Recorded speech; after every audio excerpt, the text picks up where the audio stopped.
Em dic Mònica, tinc 34 anys i la primera vegada que vaig emprendre tenia tot just acabar la universitat el 2008. Ara estic com a autònoma amb el meu projecte que es diu Acuna BCN, en el que pinto aquarel·la emocional. I és per ajudar la gent a connectar amb les seves emocions i poder-les expressar a través dels colors en el paper. Soc una persona molt creativa, sempre tinc idees, sempre hi ha coses que m'estan voltant pel cap. Vaig tenir clar que em volia dedicar a la joieria i com que no trobava feina al sortir de la universitat, que era el 2008 i començava aquesta famosa crisi, vaig muntar el meu propi estudi de joies amb una companya de la carrera i mentrestant anava fent pràctiques, vaig fer pràctiques a diverses empreses de disseny de complements fins que vaig aconseguir entrar a Tous. I finalment, degut a una malaltia que a mi em van diagnosticar fa 13 anys, vaig deixar la feina fixa per crear el meu propi projecte i poder compaginar la salut amb la meva passió, que és el disseny. Treballo així, des de casa, aquest és el meu despatx. La part negativa, diguéssim, és que estic molt sola, que al final les idees es queden limitades al que tu has pensat. La part positiva és que tens flexibilitat. Com a dona no m'he trobat dificultats, especialment, ni potser com a jove perquè semblava poc professional, però sí que m'he trobat dificultats a nivell logístic, a nivell de mobilitat. Jo considero que sóc una persona molt organitzada i que des del principi, quan tinc una idea, de seguida començo a pensar com pot ser real. El que sí que vaig ser molt conscient és que necessitava més que una idea. Necessitava algú que hagués passat pel mateix que jo, que em pogués donar eines i una pauta, una guia per no tirar-me al buit. I llavors vaig fer un postgrau per la Universitat de Barcelona, a l'IL3, on em van ajudar a crear el pla d'empresa.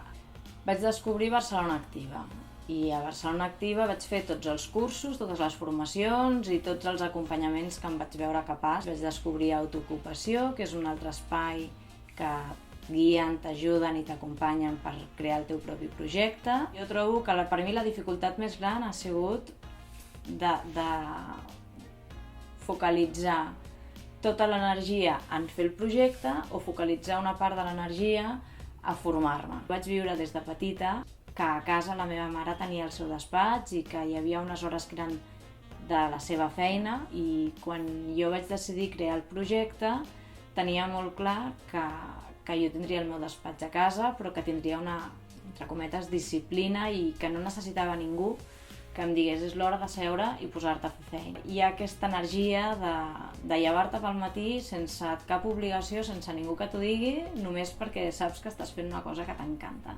Ara mateix estic en un punt que el que m'estic adonant és que si escolto el meu entorn i escolto el meu cos, el projecte està evolucionant.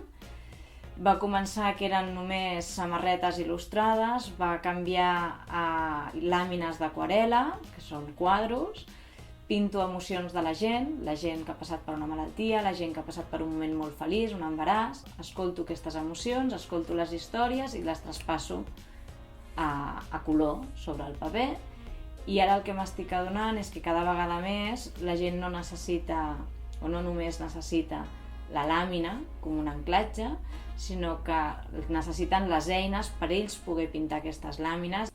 El projecte es diu Acuna BCN i Acuna ve d'una expressió suahili que es diu Hakuna Matata, com coneixem del Rei León, que vol dir cap problema. En la meva situació de discapacitat, amb el que em va suposar acceptar i admetre que realment necessitava estar més per mi, perquè jo no volia, doncs aquesta frase de no hi ha cap problema, tot està bé i si ara vas coixa doncs no passa res, també està bé. Aquest Hakuna Matata per mi era clau i per això el projecte es diu Acuna BCN.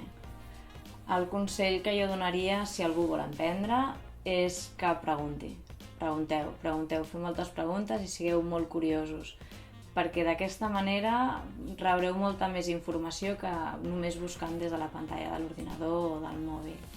En el meu cas m'he adonat que sempre que preguntava a algú que creia que tenia una superempresa, una cosa molt, molt muntada, tothom m'ha volgut ajudar.